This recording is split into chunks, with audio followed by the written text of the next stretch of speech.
Малешнет вести.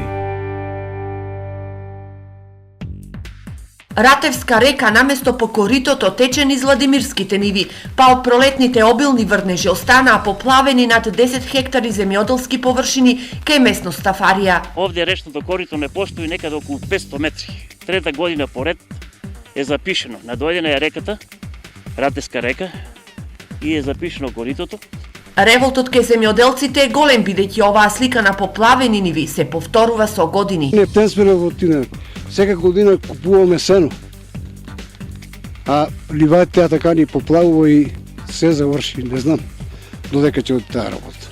Денес земјоделците од Владимирово ги бројат штетите од поплавите. Површина што ја гледате тука не употребува ова сено и да се окуси, стоката не може да го јаде, тоа го фрламе. Веќе трета година.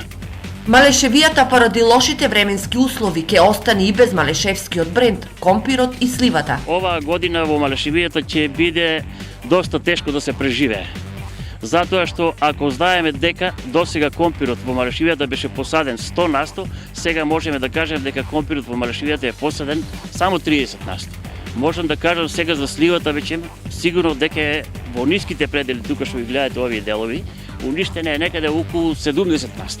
Ако продолжи ова време не може да се сади уште цели 15 дена, а времето одминува и ќе останеме цела Малешевија без екзистенција.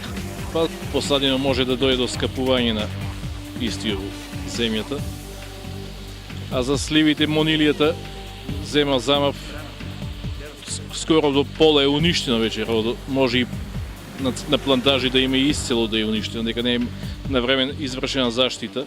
Инаку 13 земјоделци чии ниви се дават во водите на Ратевска река, до Советот на општината поднели и писмено барање за чистење на коритото на реката, но и за обештетување, а советниците по барањето ќе расправаат на седница на крајот на овој месец. Од Дирекцијата за заштита и спасување изјавија дека чистењето на овој дел на Ратевска река е ставено во програмата, но се чека нафтата од стоковите резерви.